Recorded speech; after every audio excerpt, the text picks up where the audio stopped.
Welcome to Strategic Planning for Nonprofits and Philanthropy. I hope you're here because you are a strategic planner or thinking about strategic planning or consulting with organizations that are in need of a strategic plan. But I also hope you're here because you're reacting to sort of what's going on in this moment. We have a political and policy environment on our hands that's really unpredictable, topsy-turvy, something new happening each day. And I think that a lot of organizations are trying to figure out how to be nimble and adaptive and strategic in an environment where you just can't tell what might be coming from one day to the next.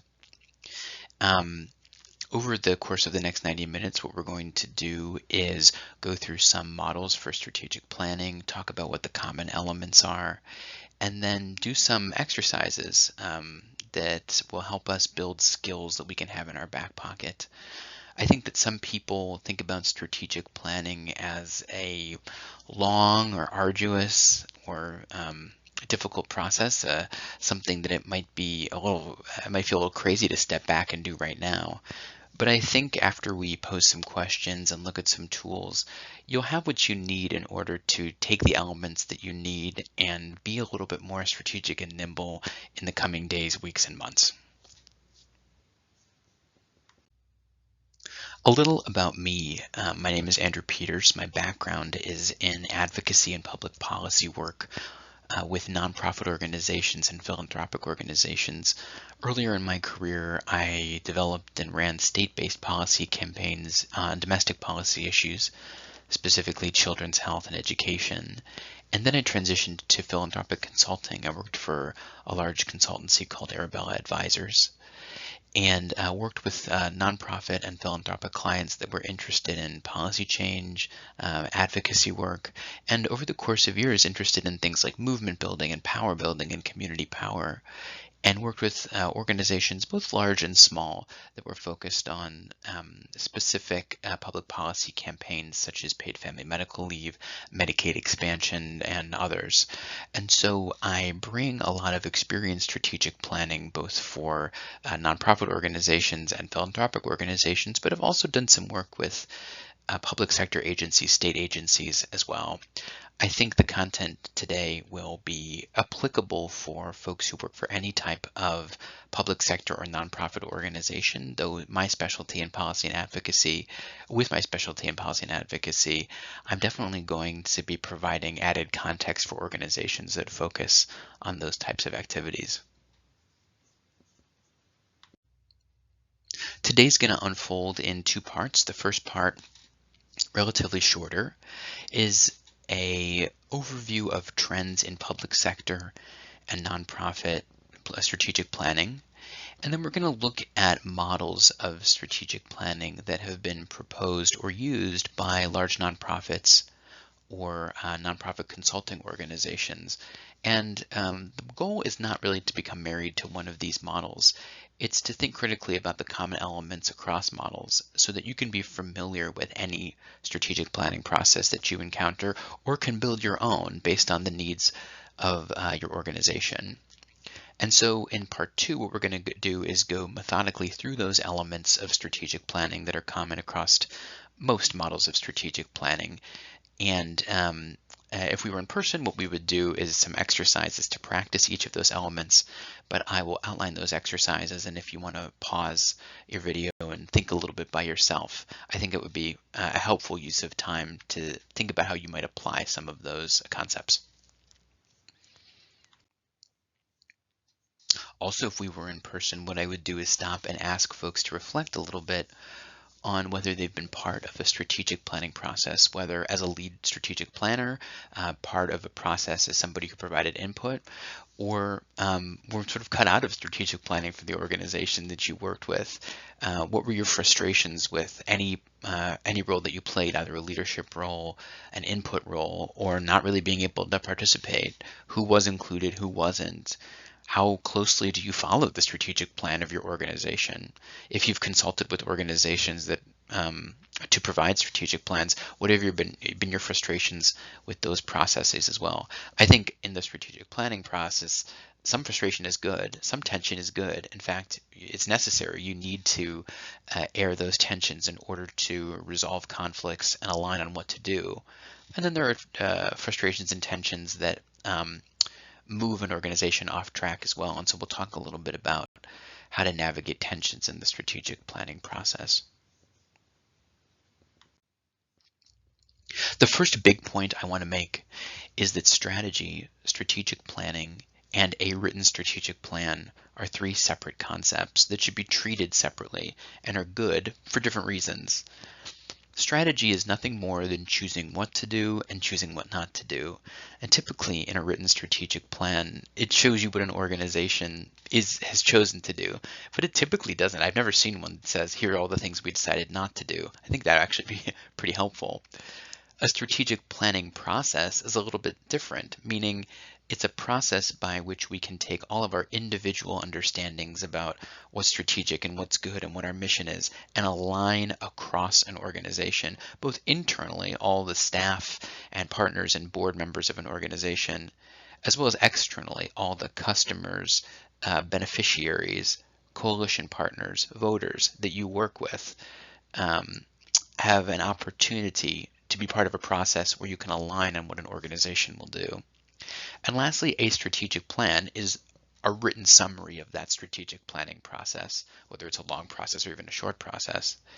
And it aids in two main ways. One, it provides accountability and clarity internally so that managers can hold themselves, hopefully, and leaders, as well as their employees, accountable to what the strategic plan says the organization will do. And also, it can aid in transparency externally. It signals to external partners, again, those voters and consumers and beneficiaries and coalition partners, what you're about, what you're going to do, and what you're not going to do.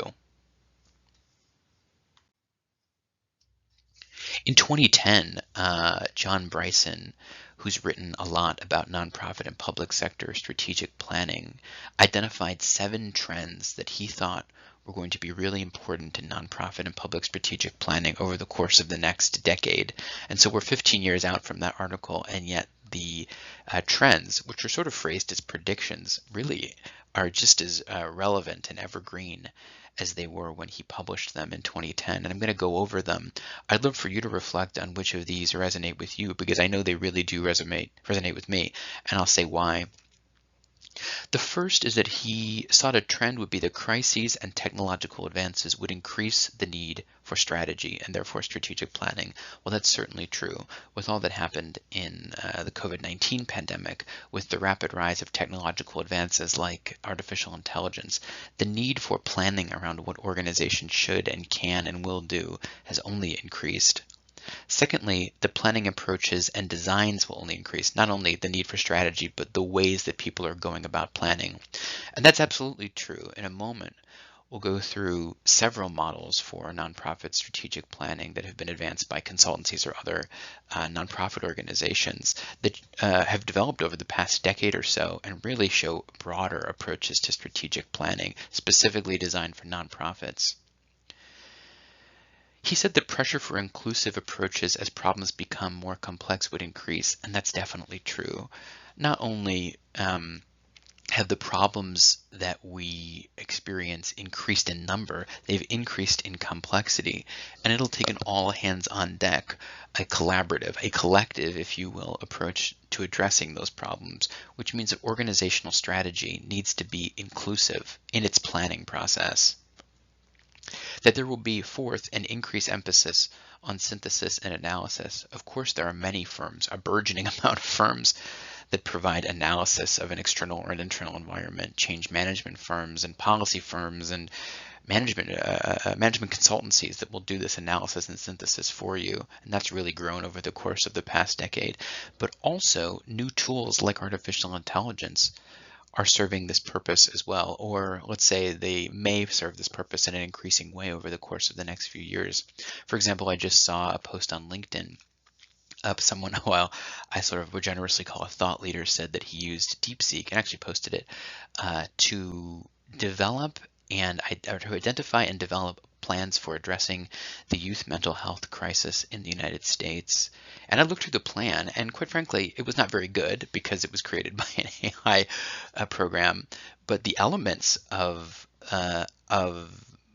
greatness were there. You could see how in a few years something like that might be a lot more prevalent. And so we really need to think about how is AI going to help nonprofit organizations through synthesis and analysis, something typically held by human beings, be a lot more effective or not. This fifth one I think is the most important one, that more inclusion and analysis will be in tension with increased need for speed and adaptability.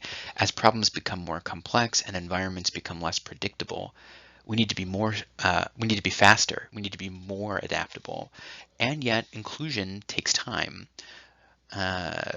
Analysis takes time and an input of resources. So what is the correct balance of working together and being adaptable and being fast?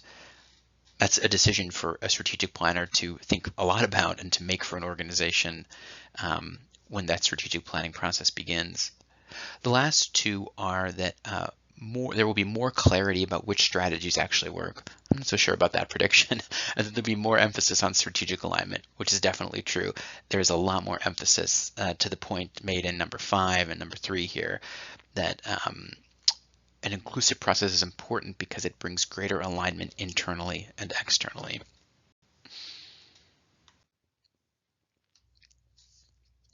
This framework is from a Harvard Business Review article published in 2015, and it was originally created to think about the types of strategies that corporate entities, that the private sector entities might need in order to compete and survive.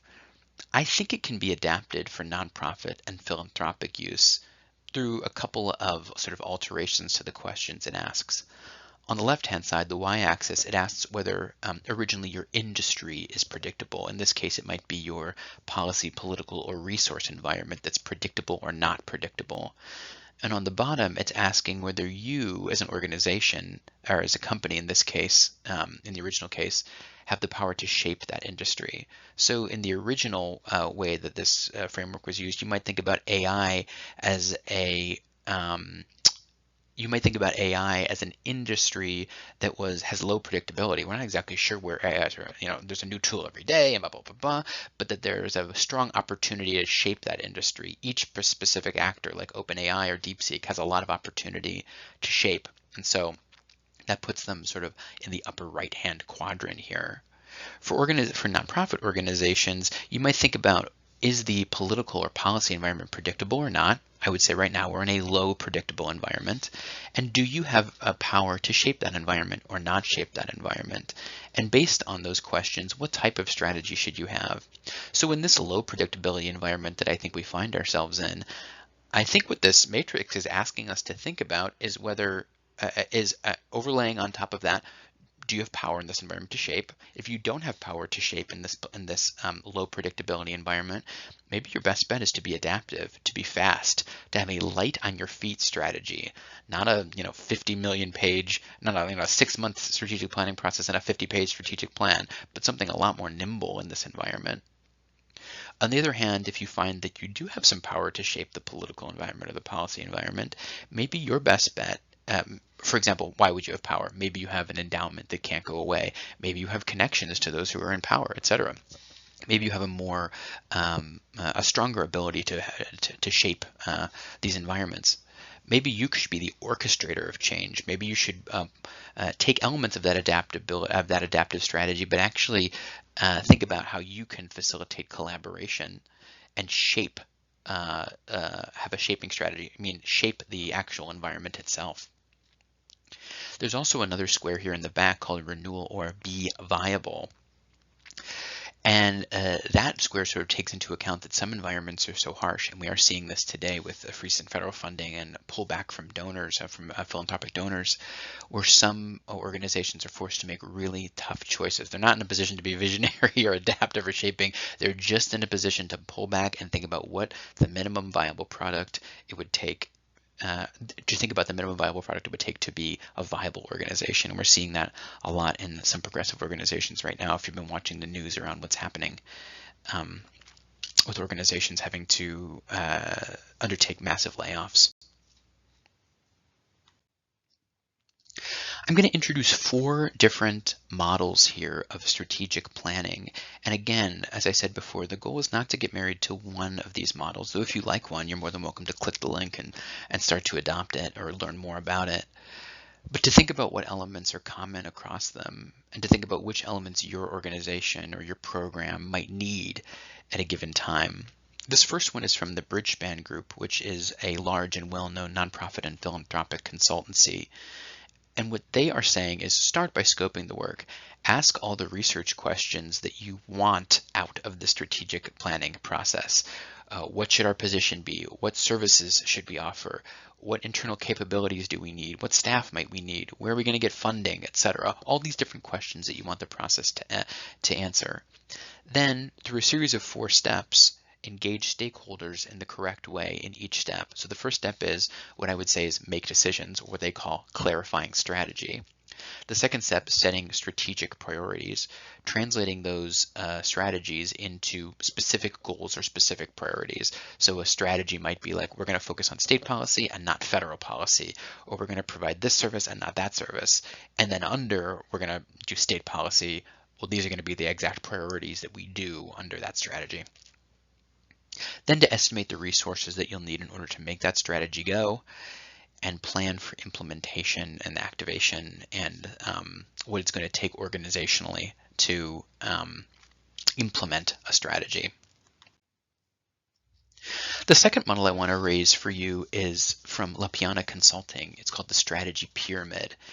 And this model takes into account things that are actually outside of what I would call strategy, the choices you make, and dive into elements of mission and vision and operations that I think are really important to consider in conjunction with strategy. So it starts with organizational strategy, that is an organization's mission and its vision, and some aspects of the external environment, meaning trends, competitors, partners, the world outside, the felt needs in the community, the things people would like for you to do, etc. Programmatic strategy then is the set of decisions that get translated into what you're going to do. These are your activities that you've chosen to do, and none of it, left out is all the stuff you haven't chosen to do. And then at the bottom is operational strategy, which is some might call implementation or administration, which is what systems do you need, what people do you need, what are the processes that connect people together, and how do all of these 3 things fit together? Folks who have done public administration or business administration might be familiar with the STAR model.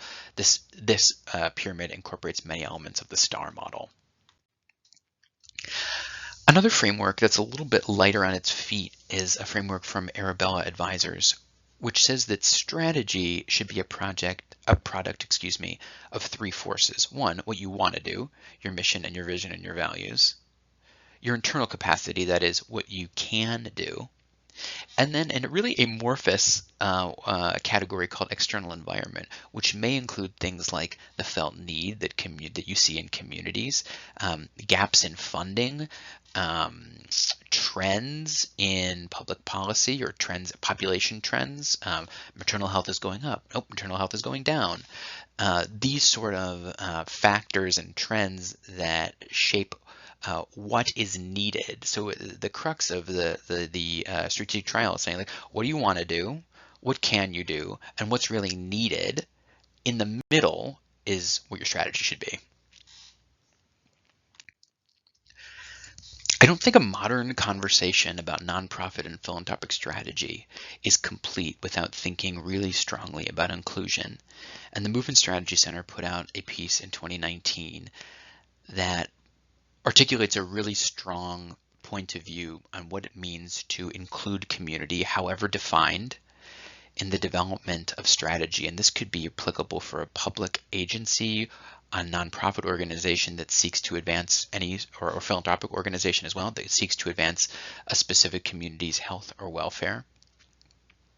And what it's saying is that there's a spectrum of ways to engage community. And this is not a value neutral spectrum. This is not like, choose any place on the wheel. This is saying it is best to move towards the right side of the spectrum, starting with ignore, moving through informing community, consulting, involving, collaborating with, and then finally deferring to community. And then it associates that in the orange box lower with a set of activities. I would pause now and sort of read through those activities, but what I'll draw your attention to is that most strategic planning processes use interviews, convenings, surveys, focus groups. And Movement Strategy Center is arguing here in this framework is that those fall somewhere in the middle, somewhere under the yellow consulting community bucket, and can have a tokenizing effect on communities. And they're saying that organizations that truly want to develop community ownership over strategy are going to move towards the right side of the spectrum. They're going to engage in processes like organizing and participatory budgeting and cooperative ventures, etc., which give community members more control over strategy and implementation. Not all organizations that you may work with have the capacity to do some of the activities on the right-hand side. But if you're not going to do those activities, you need to think about what that means for the impact that you're having on the communities that you seek to serve. And the impact category, which is the second line here, sort of helps you think about that. You can disagree with Movement Strategy Center on some of this stuff, and that's fine. But I think it's a very interesting framework to think about what true inclusion might actually look like. The point here is not to become super attached to one model, or if you'd like to become attached to one model, you're more than welcome. But that across models, there are common elements of strategic planning that it does pay to be very familiar with.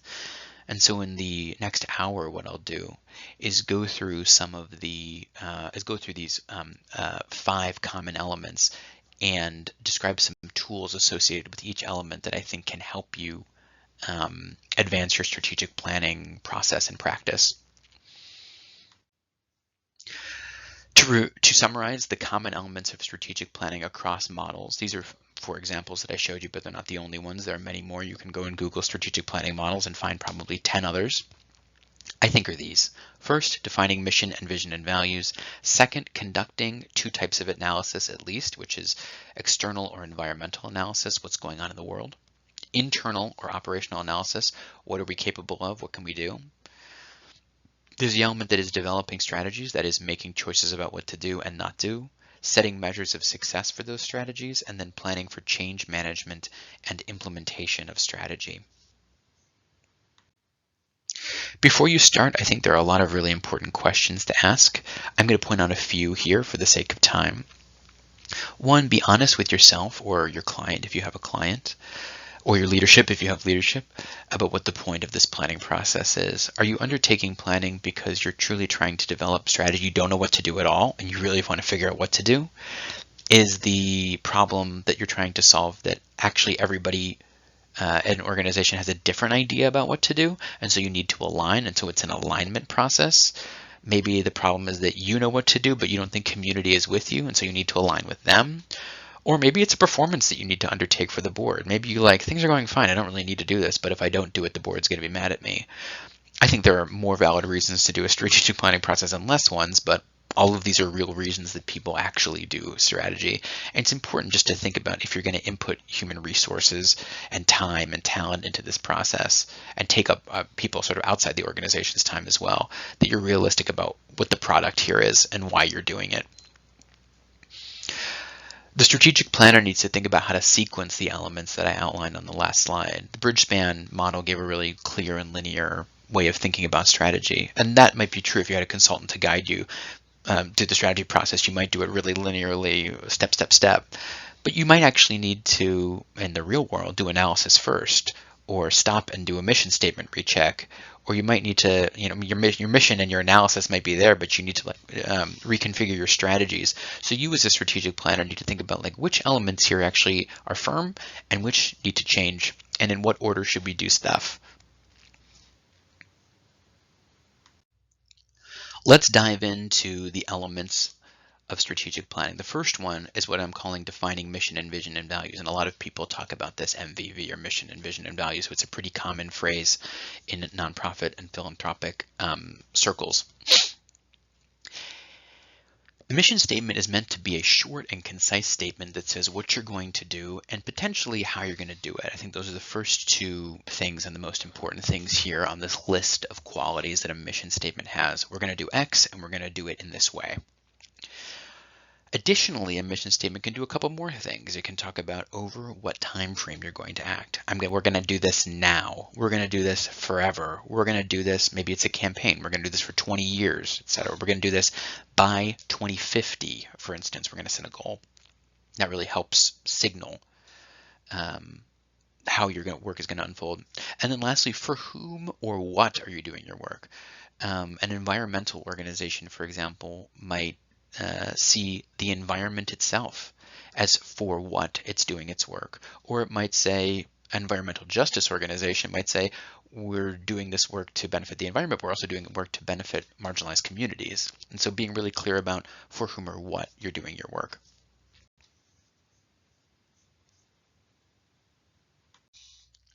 On this slide, we have 3 examples of real mission statements from a diverse set of organizations, diverse in terms of what sector they're in. The United Way, which is a very large nonprofit in the United States, across the United States, it might be global too, I'm not sure, has a mission statement that is to improve lives, by mobilizing the caring power of communities around the world to advance common good, or to advance the common good. And so there's that to statement, to improve lives. There's the by statement, by mobilizing the caring power of communities. And by saying communities, they're also sort of answering that fourth question of who are we doing this for, or for whom are we doing this work? The EPA, a federal agency, the Environmental Protection Agency, their mission statement is to protect human health and the environment today and every day. So they're identifying 2 audiences. There's that to statement, to protect, but they're identifying 2 for whom's, both the environment and for you, for humans. And they're saying when, too. They're answering that third question, today and forever. We're always going to be protecting the environment and your health. Lastly, I wanted to bring in a private sector example because corporations have mission statements too. Nike's is to bring inspiration and innovation to every athlete in the world. If you have a body, you are an athlete. And so there's that to statement, to bring inspiration and innovation. And they're saying for whom is athletes, and then they're redefining athletes as everyone, you, me, everyone with a body is an athlete. Of course, the goal of Nike, of course, is to sell shoes and to sell apparel, which is fine. But this mission sort of lifts them up a little bit and also signals to their audience what they believe about the world, that everybody could be an athlete or a potential customer, I suppose. Mission statements don't always change, but they do change. And it's important to recognize the changes in mission statements, and you may identify the need to change your own organization's mission statement, signal things both internally and externally, and have real impacts on what strategy should be. If strategies exist as choices to advance a mission statement, then actually the wording of a mission statement is really important. Oxfam, which is an anti-poverty organization founded in the UK, but that is now global, had a mission statement that was, Oxfam works with others to overcome poverty and suffering. It is now, Oxfam is an international confederation of 14 organizations working together in 98 countries with partners and allies around the world to find lasting solutions to poverty and injustice. More of a mouthful, sure, but really important from the perspective of signaling to external and internal parties what Oxfam is all about. And in the next slide, I'm going to go through what these changes really mean and how they can have an impact on what the organization actually does. So I'm highlighting 4 changes here that I think are really important to take note of. I think a lot of people think, oh, it's a mission statement. Do I really want to wordsmith a mission statement? We're not even going to look at a mission statement. But my point here is that actually mission statements signal something really important and should signal something really important about what organizations will seek to do. So the first change that in orange is Oxfam giving more, forgive the pun, but color to the structure of its organization. Oxfam is a confederation. It exists in many countries. It is many organizations. It does its work in green by collaborating with partners and allies. So it's a collaborative organization. It's a hub sort of organization for allies and partners. And I think the last two, which are a change from overcoming poverty and suffering to finding lasting solutions to poverty and injustice. Poverty is the same, but everything around it has changed from a focus on overcoming a symptom to addressing a root cause. And that to me is the difference between a direct service organization and an advocacy organization. It's the difference between a staff of people who run programs in countries to a staff of people that advocate for policy change across the world. That's a different organization, or at least it's a new part of an organization. And so you could see a situation where people looked at this new mission statement and thought, hooray, amazing, so happy to have you, we're excited to partner. But you can also look at changes in mission statements and say, who might be a little put off by a change in mission statement? Who might say like, hey, that's not what I thought you were about. What does that mean? What does that mean for me and our partnership and the way you're going to show up for me and in the world? So I really want you to think about, when is it time for a mission statement to change, and what does a changing mission statement say about what your organization is actually going to do?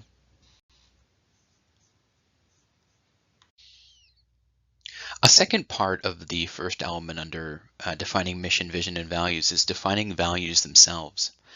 Um, Values, I think, as we all know, are principles by which we live our lives. And for organizations, they are the things that an organization believes that guide how it does its work. I think that values are an increasingly important thing to align on and articulate and write down and put on a website or put on a strategic plan. Because as we're seeing in the current environment, a lot of organizations are tested on how they will comply with their values or change their values. I think, for example, a lot of organizations that said they were going to be supportive of diversity, equity, and inclusion, or they were going to be supportive of dismantling structural racism, are now grappling with how closely they want to tie themselves to those stated values. And I think the process of aligning on values and writing them down and committing to them is a really important process in an environment that is unpredictable and can change a lot. It can really guide what an organization chooses to do and how it chooses to act. I asked ChatGPT for fun what some of the most common nonprofit values were, and I think that it actually is correct. I think that integrity and accountability, compassion, certainly collaboration are values that you see again and again in nonprofit organizations. But what's really important is less simply listing words and saying what those words mean to you so that you can use them as decision-making criteria in the future. And on the next slide, what we're going to do is look at people who did a good or bad job of defining their values, not just listing them, but defining their values. I think you should pause and take a look at these three different value statements from, again, three diverse organizations, one from a nonprofit sector, one from the private sector, and one from the public sector. But I'll go through what I think some of the highlights are here after you have a chance to read them. One, we see values, we see the city of Fort Worth, which is a medium-sized city in Texas, and Coca-Cola, which is one of the largest corporations on earth, share a value of accountability. But for each of those entities, that value is completely different. For Coca-Cola, it's defining accountability. Let's say, if it is to be, it's up to me, meaning sort of internal accountability. I need to take accountability for my work. If it's going to happen, I'm going to have to do it. But the city of Fort Worth, I would imagine, even though they haven't written it down, accountability is sort of accountability to voters. You elected us to lead the city of Fort Worth, and now we're going to do a good job for you. I think United Way does a good job, whether or not you sort of are aligned with diversity, equity, and inclusion as values. It does a good job of qualitatively saying why the values are important to them in a way that sort of is not ambiguous. And so that, I think, is really strong. I think a values statement might be better than a values list. That's my own opinion. But in any event, at least start to articulate what your values as an organization really are. Lastly, I want to talk about vision statements. I think vision statements show up in two parts of the strategic planning process, or can show up in two parts of the strategic planning process. One part is at the very beginning, conceptually setting a vision for what you want to achieve in the world, or setting a vision for the world you want to create or you want to live in, a world vision, a high level vision. For an organization like the Alzheimer's Association, that vision is a world without Alzheimer's. For an organization like United Way, which we've been talking about, that vision is a world where every person and every community is thriving. These are visions of the world that they want to achieve. There's a different kind of vision, which is sort of more of an operational vision, but a vision of where your organization fits into the world. Nike says we'll be the #1 athletic company in the world. Coca-Cola says we will craft the brand and choice of drinks that people love to refresh them in body and spirit. And so you can imagine an advocacy or organization or public sector agency or any sort of organization having a vision for the world they want or for their place in the world. You can imagine a local library saying, we want to be the place that feeds people's in their body and spirit. They're going to read and be inspired. You could see that's a vision that gets at what the role of the organization will be in the future. But you could also see an advocacy organization talking about the future that it wanted to see, in 15 or 30 years or in a generation.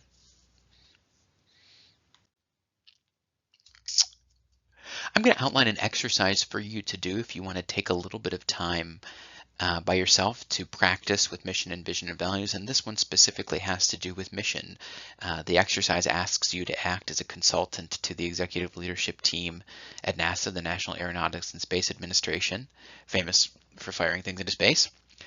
And it takes a look at 3 mission statements that NASA has had over the course of the past, 25 years, and a proposed change to the mission statement that would take effect in 2025.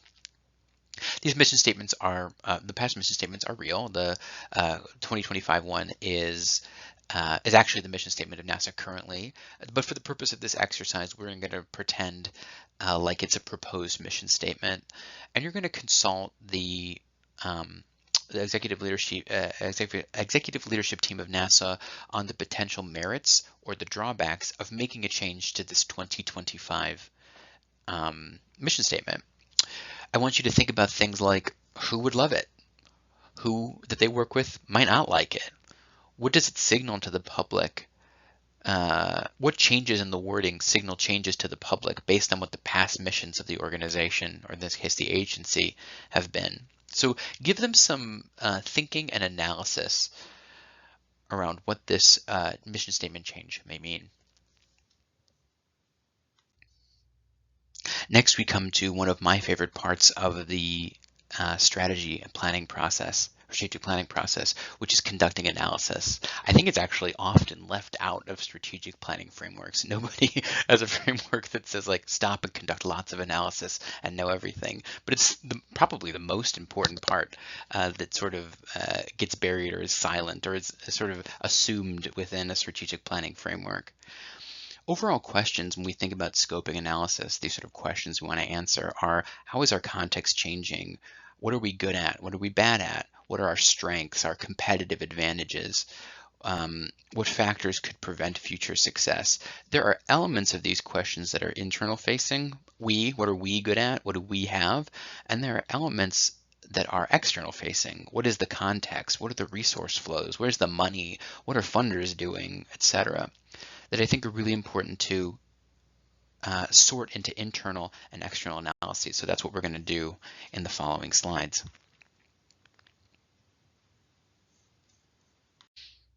We'll start with internal or operational analysis. This is a type of analysis inside the building with your staff and with your organization, which may include board, staff, leaders, consultants, and any other type of folks that are sort of attached to the organization.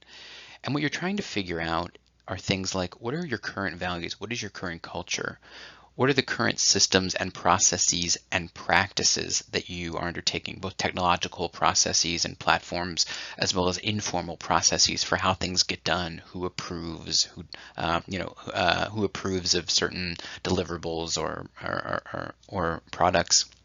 As well as employee desires and satisfaction. Everybody that works at an organization has a desire for what they want to achieve personally, and how do those map to what you might be able to complete as an organization or what you might be able to do as an organization.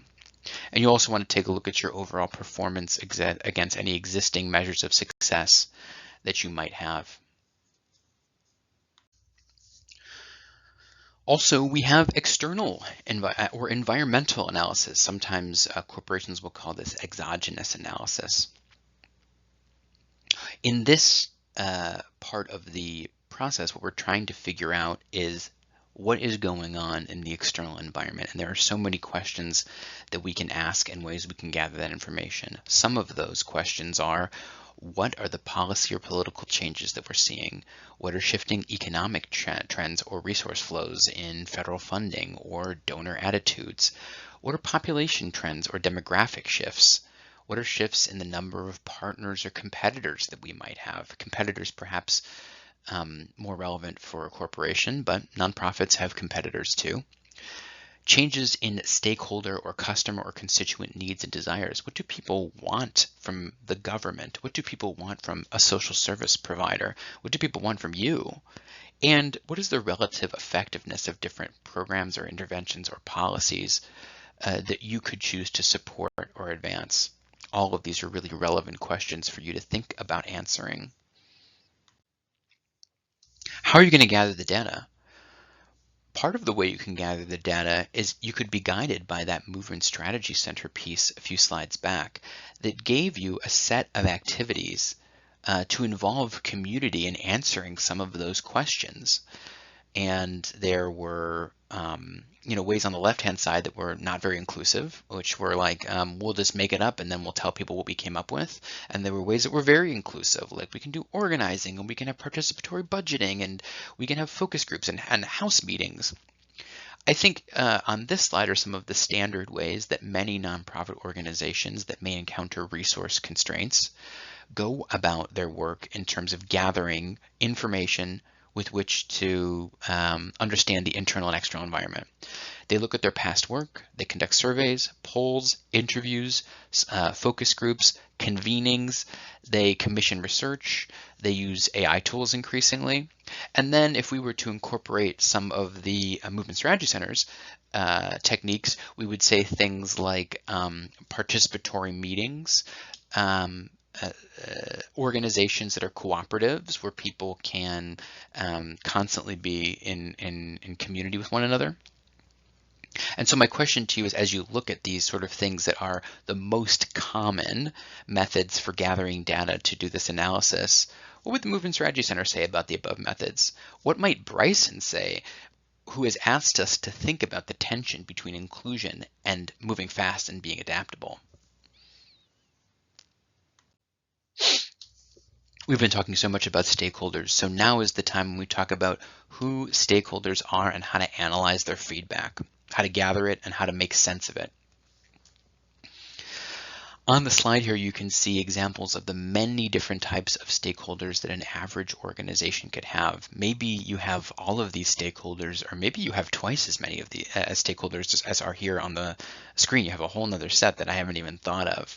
What's important is to take a moment and either in an Excel sheet or a PowerPoint slide, or if you're a really small organization, on a whiteboard, and list out what stakeholder groups you think there are. Internal stakeholder groups and external stakeholder groups. These might be customers, voters, people who buy your product or interact with your service.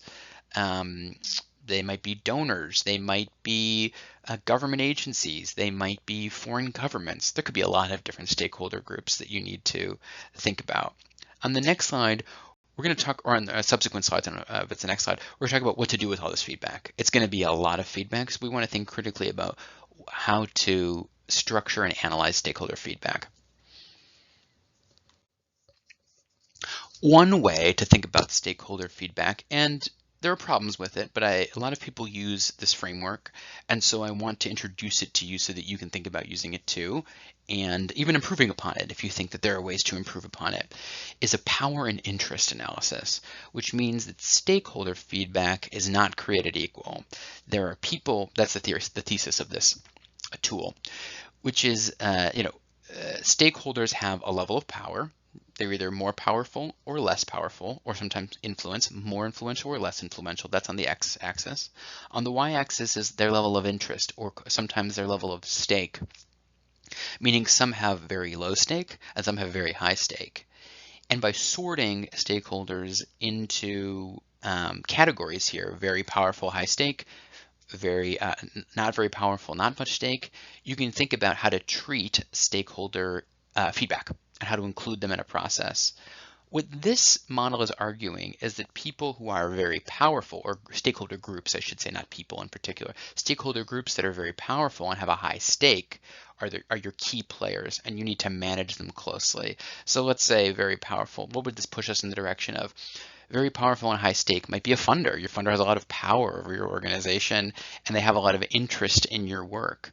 Okay, well, they're a key player and you need to manage them closely as part of a strategy process. Let's say you're a government agency that gets funding, from tax revenues. Your the level of power might be the legislature, or might be voters. And their level of interest may also be high. Those are your key players. You really need to think about your public legitimacy as an organization. If you're strategic planning, you can give extra weight to those stakeholders. I think one of the benefits of this framework is that it helps us think about how to weight stakeholder feedback and how to prioritize stakeholder feedback if we're getting a lot of it. One thing that might be difficult about this analysis tool, though, is that let's think about the relative interest of, let's think about the example of a food bank, for instance. Somebody who has low food insecurity might have a very high level of interest, a very high level of stake in the operations of a food bank, but individually might have low power.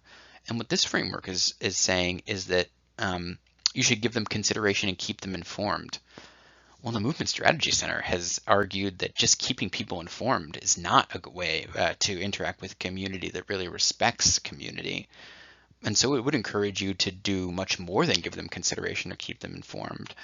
Again, this is a tool where we really have to think about the balance between, can we be inclusive and treat everybody as a key player, or are there people that we can't treat as key players simply because we lack the resources or the time or the inclination to include them as a key player, manage them very carefully, include them in every step of the process?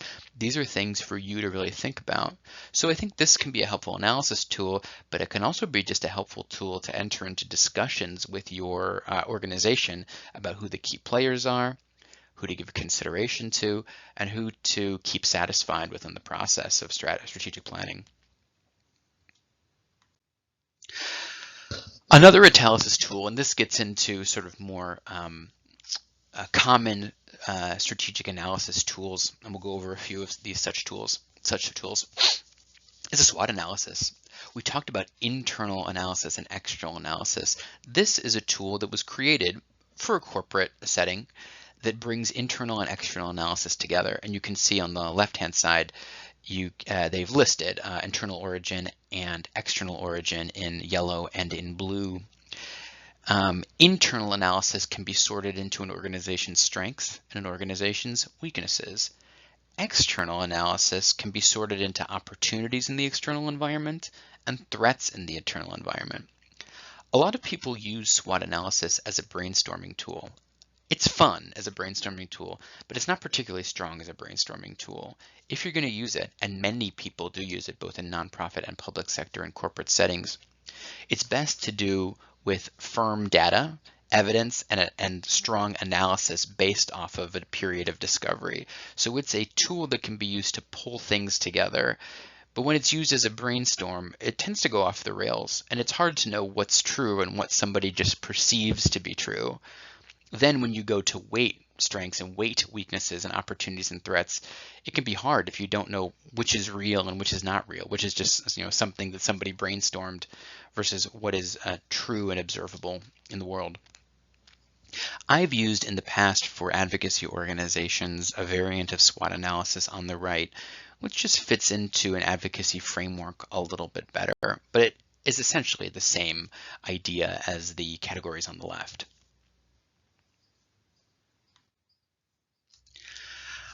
One thing that I love to talk about, which a lot of people have been rolling their eyes at me recently, is to talk about consequence analysis.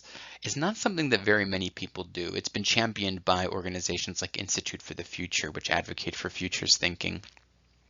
But it's fun, first of all, and I've seen it help people identify opportunities in really difficult environments.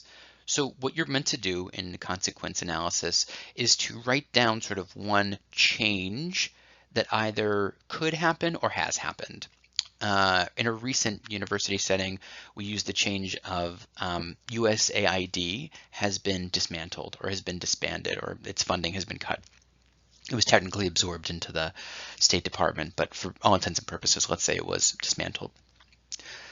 What you're then meant to do is think about the nearest term first order consequences from that action or from that change. Then the second order consequences. What are the consequences of those consequences? Then the third order consequences. What's helpful here is to think in a really linear way about consequences. Somebody might jump to conclusions and say like, well, the consequence of USAID being dismantled is that China's going to take over. China's going to fill those holes and take over. Well, it's a down the road consequence perhaps, but let's think in a really linear way. What are the near-term consequences? Well, people are going to be laid off. Contracts are going to be canceled, so contract organizations might struggle. There's going to be more people looking for work, and they're going to need jobs in either other organizations or international security organizations.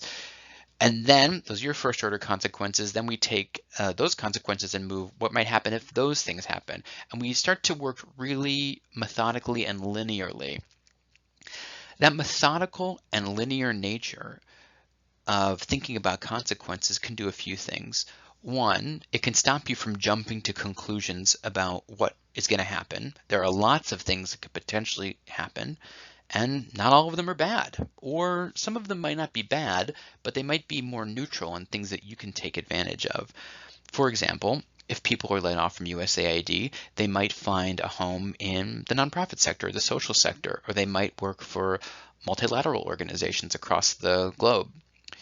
And what happens when all that expertise goes into the nonprofit sector? It could be good things. So I think consequence analysis is meant to have us think methodically about what might happen, and then to, after conducting that exercise, ask the questions of ourselves: how can we take advantage of this environment? Where are consequences that we still may be able to prevent, and what can we do to prevent them? Where are second and third order consequences that we might actually like, that we want to actively push in the direction of? I'll pause there, but I think this is a really helpful tool, especially for the potentially the beginning of a strategy process. You're seeing something in the world and you want to think, how do I deal with this or take advantage of it? Another tool for thinking about what to do in the current environment is scenario planning. There are lots of ways to do scenario planning, and most people do scenario planning by like writing down a bunch of scenarios and then brainstorming what to do with those scenarios. And if you want to do it that way, that's fine. If you want to do it in a more structured way, a lot of people use a 2x2 scenario planning plot, and it boils the world down to two variables. Does the world actually have two variables? No, but it's helpful in these situations to think about the world in two variables that could result in four scenarios. One popular use in politics might then be like in control of a state government in a gubernatorial election and a state legislature election. Um, One party might win the governorship and another party might win control of the legislature. And so if you were to plot these two variables on the axis, you would say, Democratic control is on the top and Republican control is on the bottom. And then, the same on the left and right for the state legislature. And you'd be left with four scenarios, sort of total Democratic control of government, total Republican control of government, and so forth. This can also be used in corporate settings. It can be used in direct service settings. One variable might be we get fully funded, and the other variable is we don't get fully funded. And then the sort of y-axis, or excuse me, the x-axis variable might be we have a change in leadership, we don't have a change in leadership. And so now you can explore four different scenarios: fully funded, change in leadership, fully not funded, no change in leadership, and all the scenarios in between. Again, it's a helpful way of narrowing down the world a little bit so that you don't have to think about the entire world at once. Here we'll go over a tool that some corporations and large nonprofit organizations use when they're faced with things like business deals, transaction, or even a choice in which public policies to advance and what the payoff of those public policies or transactions or deals might be. Here on the right-hand side, I've borrowed a graphic from Granger Morgan, who's a professor emeritus at Carnegie Mellon University, who shows how decision analysis can sort of work. What we're meant to do is to identify a set of choices or opportunities, here opportunities A through C, and to look at what the probabilities of those opportunities coming to fruition might be. So if opportunity A, let's use this in the context of public policy and specifically state policy. And let's say that opportunities A through C are actually the opportunity to pass a model bill in each of 3 states. Well, each of those states has a different population, a different probability that a bill will pass through the legislature based on their political environment, a different probability that the bill will be implemented well and actually reach the people that it's meant to reach. And for each of those probabilities, what decision analysis asks you to do is sort of assign a value to each of those probabilities. Then to calculate using probability and what you expect the results of that outcome to be, to calculate an expected value for each opportunity. So in layman's terms, let's say opportunity A was pass a bill in Pennsylvania. Well, the probability that it may pass the legislature and get assigned by the governor and be implemented well, let's say that's 30%. And the value of that for citizens in that state would be $20 million in value. Let's say it's a tax credit or something, and it's going to deliver $20 million in value. But if it's, let's say it's the probability is not, there's a probability that it's not signed or that it's implemented poorly, and the overall value of that public policy might be significantly less. You're meant to create an expected value for each opportunity and then to compare those expected values and use that as a support in order to decide which, in this case, which state to go into, whether it's A, the opportunity in Pennsylvania, or B and C, an opportunity in some other state. Do people sort of naturally use this in public policy? I think some public policy analysts really do use expected value to calculate the expected value of the passage or implementation of certain policy options. I think a lot of strategists do this in their head. They think like, the governor's strong over there, or Congress is strong over, or the state Congress is strong over there, state legislature is strong over there, and there's that many people in this state, and this many people might benefit, and they're sort of doing a mental calculus that approximates what decision analysis tools are asking you to make explicit. And so for people who are faced with choices that are quantifiable and need help deciding sort of what, how to assign values to those choices and then make a decision, this can be a really helpful tool. And if you're interested in using these tools, I'd check out the book Theory and Practice and Policy Analysis. There's a specific chapter that goes through the application of decision analysis in the context of public policy. Here's an exercise that you can do to think about stakeholder analysis, and it asks you to use that tool from before, the power and interest analysis. Imagine you are a food bank or that your client is a food bank if you prefer, in Baltimore, Maryland, just to root you in a specific place. And that your client, Baltimore, Maryland, is doing a strategic planning process for the next few years, and they want you to gather stakeholder feedback. So you need to help them identify who their stakeholders are. And I also wonder if you could complete a power and interest level analysis, or could complete the power and interest analysis by assigning a power level to these stakeholders and assigning an interest level to these stakeholders. So a stakeholder might be a funder, a stakeholder might be a voter, a stakeholder might be a beneficiary of the food bank. And then what methods you would use if you wanted to use methods to reach out to the stakeholder to gather information from them. And those methods could be anything from polls and surveys to put them on the board, put these stakeholders on the board of your organization, give them control within your organization. We come to it at last, linking strategies to analysis, this third element of strategic planning, which is developing strategies and making the choices about what your organization will do. I have a scenario set up here to play out the idea of linking strategy to analysis, and it's not real it's not real information.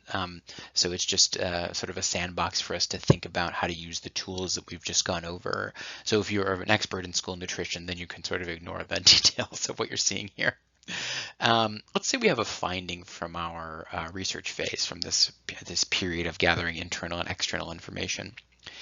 And that finding is that many public schools cannot afford to provide both free breakfast and free lunch to students. They're not able to do it. And we have two strategy options. One strategy option, one choice we could make is to focus on state policies to unlock more funding for school nutrition. And another option is to focus on federal policies that unlock more funding for school nutrition.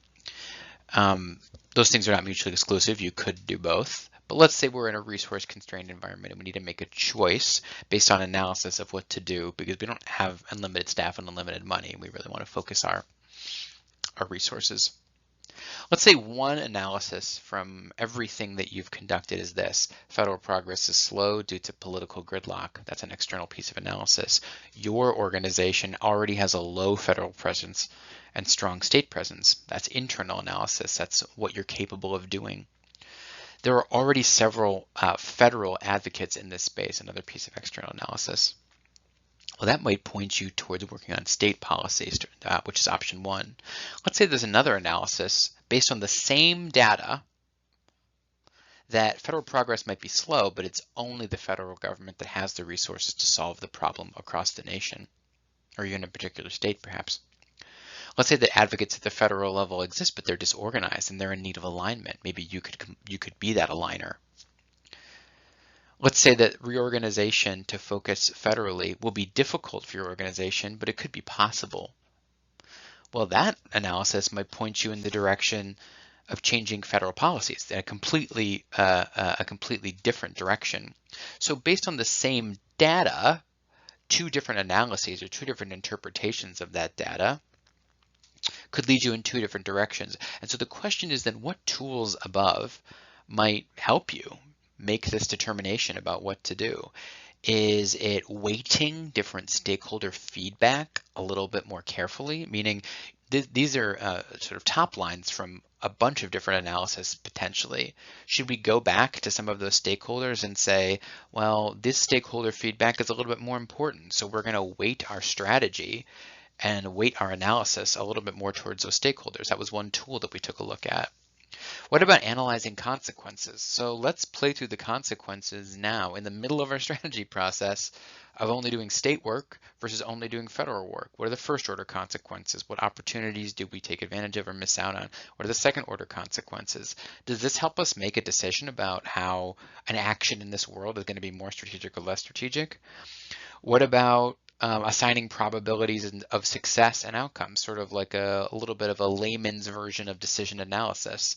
We could go through the mathematical process that decision analysis asks us to, or we could just say like, what are the potential probabilities of success here with regard to state policy and federal policy? Which of those tools might help you come to a decision? And which of them at this point do you have the capacity to do? So this is the first kickoff of linking strategy to analysis and how those tools can actually help you aid in decision making. Eventually, you'll have to make a choice, one or two, or 50% of each. But you want that to be based off of not only the data you find, but the tools you use to determine how to interpret that data. And let's talk about what strategies are. Strategies are, if let's say if a mission is a to-do statement, a strategy is a verb statement. We are actively doing something in the world. We've made a decision to act, and it's a goal-oriented action. So it's an action such as change services, change policies, seek revenues, partner with organizations, restructure our organization. And to the extent it can be goal-oriented, it can have an if X then Y element. We will change services to focus on marginalized communities to create racial equity. We will we will seek revenues in order to increase the availability of our services to serve more geographies, more locations. Those are the best types of strategies because they're quite clear and tell people what you're going to do, an action, and why you're going to do it. Let's get into the fourth element, a common element of strategic planning, which is setting measures of success. This gets into sort of assessment and evaluation, which are disciplines unto themselves. We could spend not only 90 minutes, but a whole master's degree talking about how to establish measures of success. But your average strategic planner is going to have to give it at least a first pass or at least a go. And so I want to introduce you to some questions about linking measures to success, or to some advice about linking measures of success to strategies that can maybe help you along this process. First, establish why and for what purpose you are measuring. There are many purposes to measure your success or to measure your strategy. You might want to do so that you can course correct. The strategy isn't working. We measured it and we know it's not working, so now we're going to change our strategy. We're going to adapt in real time. You might want to measure it so that you can tell your board, hey, we did this. You might want to measure it so you can tell your funders, hey, it's all working. You should pay us more money to keep doing it. You might want to measure success, or you might want to measure your strategies, simply to learn more about what's happening in the field so that you can become better over time, or so that your partners can learn with you. There are lots of different reasons to measure. What's important in measuring, though, is two more things. The second is the different measures and measurement techniques should be based on the type of strategy or the type of organization, really, that you are working with. One example of this is that a direct service programming organization is not measuring the same thing as an advocacy organization, probably a topic for a different webinar. But let's say if you structure your program such that they have direct services, direct outputs, we provide a meal, we're a library that provides a book, or a school that provides an education. Those are different metrics than an advocacy organization, which is thinking about things like the effectiveness of its lobbying or the effectiveness of its voter mobilization. And what are outputs, things we can control, things we can produce in the world and can manipulate, versus what are long-term measurements, long-term outcomes. And we'll get into that a little bit when we talk more about logic models or theories of change that lay out what we think our contribution to the world is going to result in. Lastly, I want to say you need to right-size your measurement plans to your ability to realistically collect data at regular intervals. For philanthropy, there's a tendency to say, well, we can ask our grantees to measure anything. If you're not going to pay them to measure anything, then you should not be asking them to measure anything. If you're going to measure things yourself, you need to set aside the resources, or be realistic at least about the resources that you have in order to conduct that measurement. And if you are going to work with grantees or outside contractors to do so, and especially if you're going to work with grantees, you want to be really clear and communicative and have a bilateral conversation about what should be measured and what can be measured, and whether that's really strategic to measure. A lot of times funders will push their grantees to measure things that are really important to them that don't really matter to the grantees, and that adds a lot of burden and can even force grantees to make choices about activities that they wouldn't normally make in order to meet measurement goals. And that's not an equitable way to go about grant making. Let's get into tools that pull strategy development and measurement together. The classic tool is the logic model, and you see different variations of logic models across most large nonprofit and philanthropic institutions. They are derivative of a trend towards strategic philanthropy that took root in the late 90s. And pretty much everybody within every sort of philanthropy or in every sort of large nonprofit organization is either using sort of this sort of logic model that you see here on the screen or some version of it to organize their thinking. It's helpful in terms of aligning large teams and groups and developing shared understandings of how strategy will unfold because it shows things linearly. Does strategy actually happen linearly? No, of course not. But aligning on what strategy is meant to accomplish is the task that can be best depicted linearly. And so that's why we have a logic model that sort of shows how things are meant to unfold in a logical, linear, and methodical way. So a logic model typically has at least 4 parts, but the ones you'll see in the wild go by all different sorts of names. So under each category, I've also put the other names that you might see in the logic models that you encounter in the real world. Logic models are connecting strategies to the activities that you will undertake to pursue those strategies, the outputs from those activities, what's literally going to occur once you complete those activities, to the long-term outcomes that are going to accumulate as these strategies unfold and take effect. You can see those other names. Strategies are sometimes called approaches, activities sometimes called tactics or inputs. Outputs are sometimes called milestones or KPIs or OKRs. If you don't know what those mean, you can Google them. They mean outputs. Or indicators, and outcomes sometimes is described as ROI, long-term outcomes. Sometimes it's described sort of generally as impact, a vague word that doesn't really mean a whole lot. Whatever word you use, it doesn't matter what word you use, it matters that you're aligning people around what these things mean. This can be a helpful exercise in laying things out. I'll say this, I've never created a logic model that didn't also result in an argument. We're always arguing about like that's a strategy or that's a tactic or that's an output or that's an outcome. Fine. That argument is sort of the point. If you are hoping this process will be, if the way you're using a logic model is like Jenny goes off and she does a logic model and then she turns it to us and we're like, that's perfect. That's not the point of a logic model. The point of a logic model is that inside of our heads, we all have a different logic for how things will go. And a logic model allows us as a group to say, oh, actually, this is how we as a group think it will unfold. That's a really important part of the process. If it goes well, you can sort of put the logic model away after it's done because you all are aligned on how things are meant to unfold, the activities and how they connect to the strategies and how they'll be measured, etc. It can also be helpful in developing a more comprehensive measurement framework that really puts qualitative and quantitative measures to a strategy.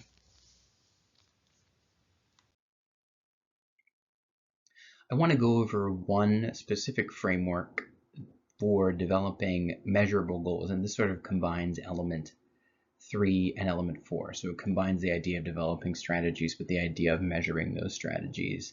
It's a framework that some of you may be groaning because you've seen this framework used in the workplace before. Sometimes it's used to set goals on an individual level. You as an individual may have a SMART goal or a SMART-E goal. And sometimes it's used on an organizational level. We as a team have SMART goals. Sometimes it's even used as on a national level, like the presidential administration will set a goal, which really, in essence, is a SMART goal. It comes from an author named George Doran in the 1980s and was published in the journal Management Review. The idea of a SMART goal is that a goal should meet 5 qualities. And I've added IE here because there's a movement in the sort of smarty goal universe, I guess I'll call it, to add inclusion and equity to the concept of a SMART goal. So the qualities of a goal under the SMARTY framework should be that it is specific, that it is able to be measured, that it is assignable, it can be assigned to somebody, that it is realistic, that it is related to a period of time, it's time related or time bound, and that if you choose to adopt the SMART E framework, that it's also an inclusive and equitable goal, that it somehow includes people in the activities that are associated with the goal, and that it provides for an equitable outcome. So a template is by such and such a time, this entity will achieve, that's the assignable part, will achieve a percentage, a measurable increase in a good thing from some sort of a baseline. And a real one, this is actually provided by the National Resource Defense Council, is a Biden administration SMART goal. Whether they phrased it as a SMART goal, I don't know, but it is. The United States under President Biden has pledged to cut carbon pollution and other climate-wrecking greenhouse gases by 50 to 52% compared to a 2005 level by 2030. So it's actually really smart. It's time bound. It says who's going to do it. It says what's going to happen. It's sort of super measurable. It's assignable to President Biden, or I guess specifically perhaps to the EPA. And so it really qualifies as a SMART goal without the IE. I encourage you to think about what it would take in order to turn it into an IE goal. Who would you have to include in order to achieve this goal for the United States of America? How could it be made to be a more equitable goal? In what ways could you cut carbon pollution and other climate-wrecking greenhouses in a way that actually improved equity, starting with places where perhaps that pollution was worse or where it disadvantaged people the most? And if it helps you to think about SMART goals in this way, I think it's great. I think it's a framework that can be applied individually, to teams, to groups, or to organizations. If you'd like to do an exercise related to strategy development, here's an exercise that may be, I don't know about fun, but it'll be a little bit instructive in examining a real-world public agency's strategies. So here is under the Biden administration. I don't know what the EPA strategies will be under the Trump administration yet, because it's only January. Excuse me, it's only February of this year. But under the Biden administration, this was the EPA's mission, its principles, which are sort of take the place of values, its strategic goals, and its cross-agency strategies. What's the difference between a strategic goal and a cross-agency strategy? I don't know. That's for you to think about and decide. But the exercise here would be to take a look at what's here on the right-hand side of the screen, which is real, copied and pasted from the EPA strategic plan. And the source is there if you want to take a look at the broader strategic plan. And to think about what is here that you really like. What is articulated well? What's clear? What is not articulated well? What's unclear? What more would you need to know in order to understand what the EPA will do?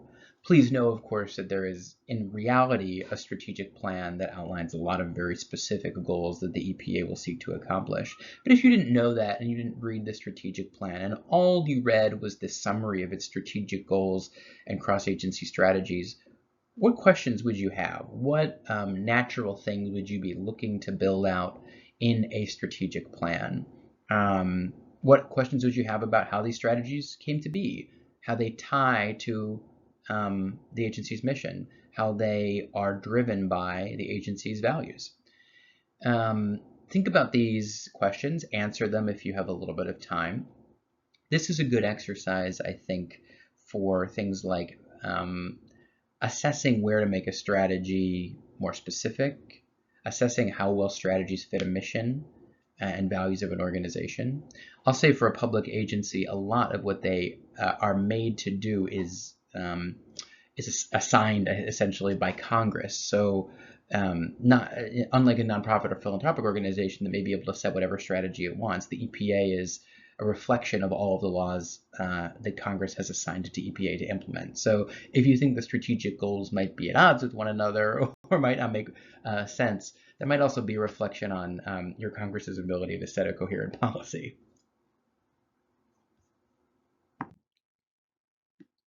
I want to go over the last step too.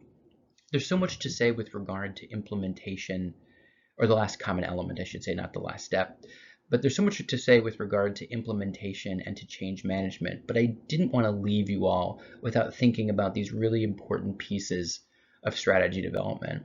I think a lot of strategists sort of end after they get done with the logic model. Logic model's done. That took a lot of work. That was an arduous process. Everybody's tired. Let's just call it a day and hope for the best. But more and more organizations are looking to create really granular implementation plans. And even more, those organizations are looking to create change management plans to think about how they manage change in the most effective possible way so that those strategies really get translated and activated rather than just sitting on a shelf. There are many things to think about with regard to implementation, so I'm just offering you a survey of implementation-based questions here on this slide. I'm going to divide them into three categories. This is sort of loosely based off of a framework introduced at Arabella Advisors a few years back. But the qualities that I'll encourage you to think about with regard to implementation are people. What skills and human resources will you need in order to advance the strategies that you've determined? What responsibilities, skills, capabilities, supports will those people need in order to do their jobs? And what resources will you need to be able to provide them for them to do their jobs? And that's a near-term and a long-term implementation consideration. Secondly, how might reporting requirements or organizational design change? What will be the relationships between those people? Not only are they the right people, but what is the relationship between them so that they can work together effectively and efficiently? That might look like an org chart. It might look like a way of assigning responsibility, like if you're familiar with a RACI framework or a MOCA framework, that could be part of what's under people. How will people work together? A second area of consideration is partnerships, and this is especially true for nonprofit organizations and public agencies that must operate in an environment where they are collaborative and working with partners. With whom will you partner, and how will you partner with them? What resources will you set aside for those partnerships, both in terms of human capacity, technological networks that help you store information, technological systems that help you collaborate, documents, phone systems, etc. And sort of what funding might be needed for these partnerships to work.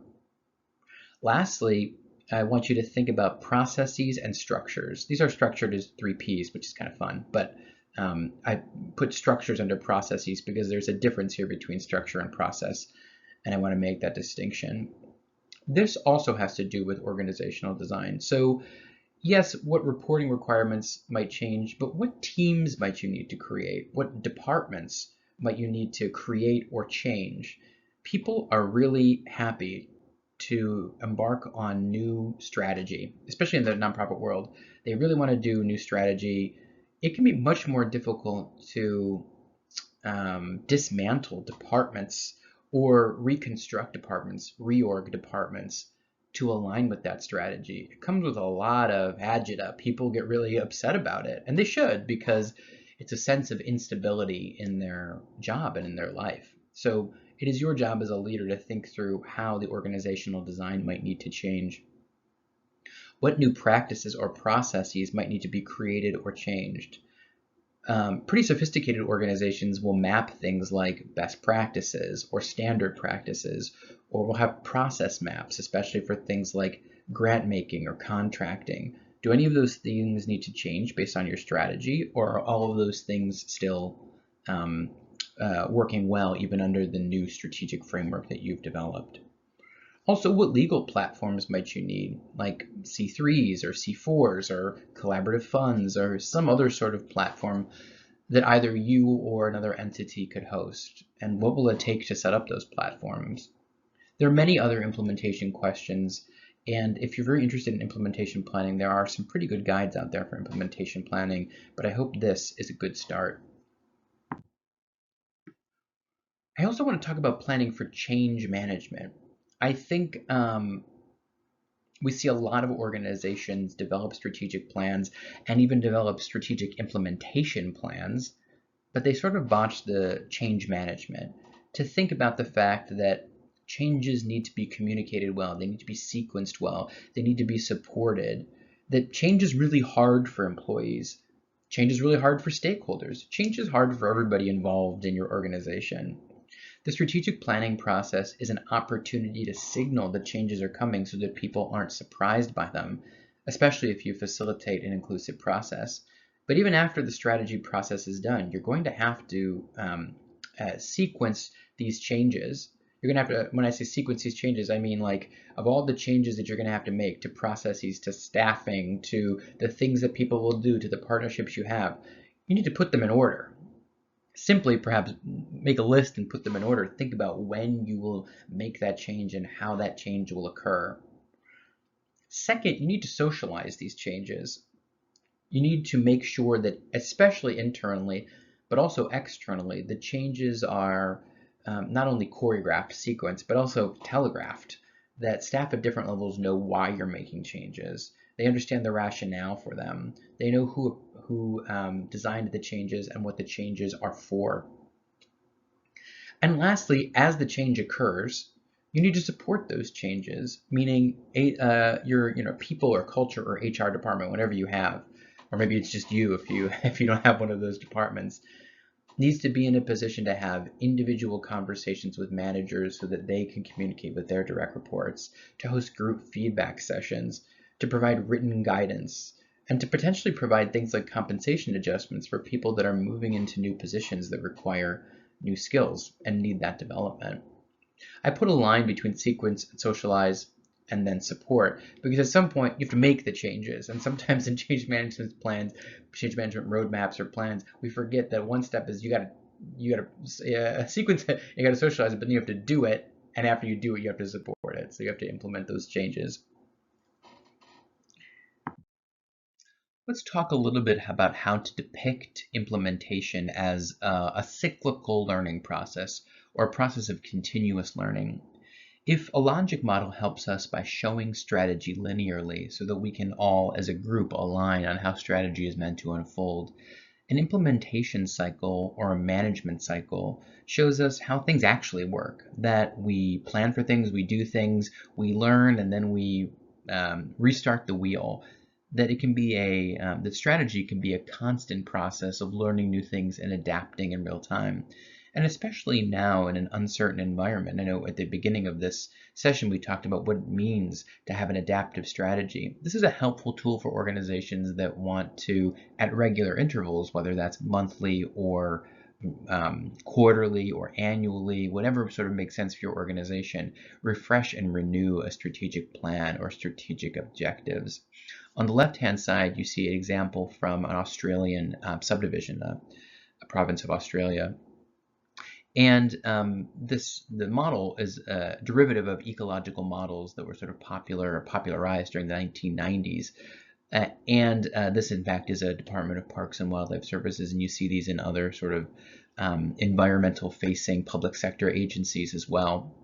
It asks you to conduct a planning period, a strategic planning period, a period of doing or a period of implementing the work that you plan to do, and then to evaluate and learn about the activities that you've engaged in, and to, as needed, adjust what you're doing.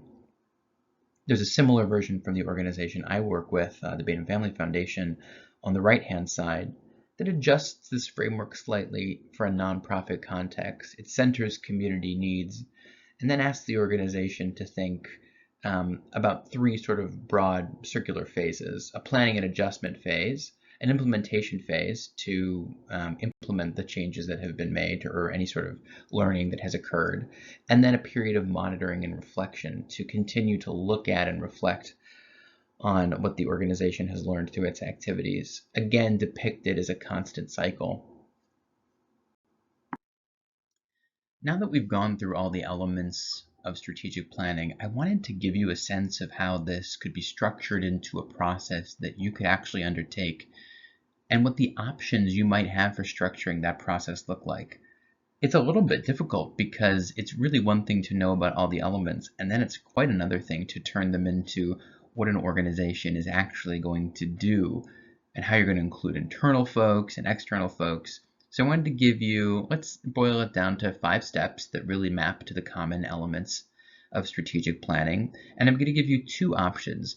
A more typical process for how a consultant might work with an organization to do strategic planning, and then a high inclusion option that might get a little bit more towards the type of strategic planning or the type of interaction and community engagement that the Movement Strategy Center had suggested. And then we can talk a little bit about, or you can think a little bit on your own about, again, that tension that Bryson noted between including more people and moving really quickly.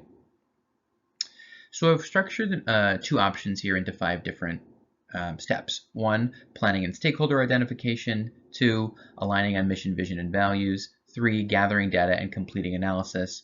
4, developing strategies. And 5, developing implementation and change management roadmap. In the typical process, what you might find is that a consultant starts off by developing a work plan, or a strategic lead internally starts off by developing a work plan. And then the leadership team usually approves that work plan and then approves a list of stakeholder groups or specific people that should be involved in the strategic planning process. And that may be both internal folks and external folks.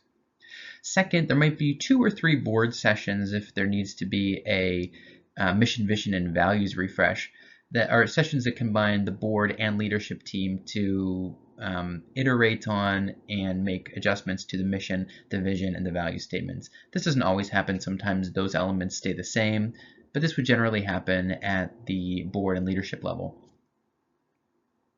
Third, the consultant or the strategic lead internally might conduct desk research to gather information about the external environment and the internal environment. And you might conduct 1 to 2 large format convenings or focus groups or even interviews with a set of stakeholders that you identified in that first step.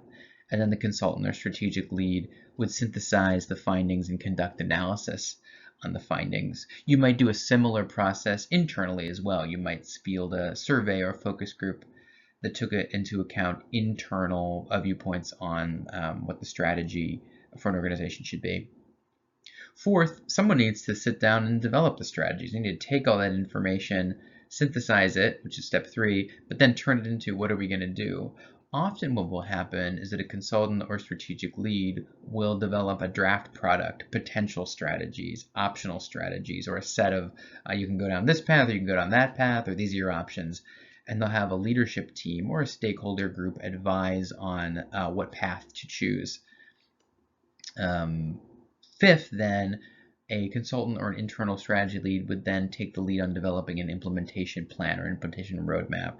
And that might include things like who's going to take responsibility for which strategies, how many resources might need to be dedicated to each strategy, both in terms of money and time, what the milestones for each strategy should look like, what measures of success at a very granular level might look like. So that's a very typical process, something that most strategy firms or consultants or even nonprofit planners would be used to seeing. Let's take a look then at a really high inclusion type of process, a process that really does a good job, or at least, let's say, a better job. I don't know that Movement Strategy Center would bless this option that I'm about to show you, but let's say they might think it's a little better on the community engagement scale, moving towards the right. Let's say in the first step, instead of a consultant or strategic lead, you created a strategic planning work group. And that strategic planning work group comprised a set of people who were staff, leaders of the organization, board members, and then external partners as well. So you were including external partners in the planning phase at the very beginning.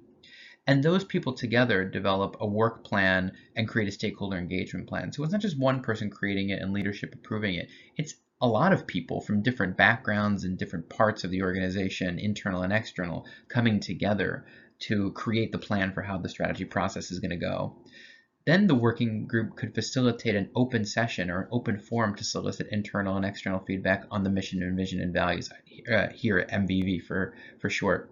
And the working group could synthesize that feedback and what it heard. This is a really risky sort of a thing. There's not many organizations, there's not none, but there's not many organizations that open up a mission and values process to a large group. People tend to think of that sometimes as internal work. It doesn't have to be. Part of your values or part of your mission could be really informed by the people that you work with, both internally and externally. Third, maybe the working group then hosts 2 to 3 open sessions, one to gather insight from internal and external stakeholders at the same time, two to collectively analyze and make sense of that feedback. So the analysis is not just getting conducted, off with a consultant, then being brought back to you. The analysis is happening in real time in a group setting, which is potentially frustrating and time consuming, but could yield some really interesting results. And then maybe there's a final session on collaborative planning. So we gathered insight together and we made sense of the findings of the insight together. And then we started to actually develop strategies together as a full group. And I'm talking about an open forum where potentially any partners could attend and could provide input.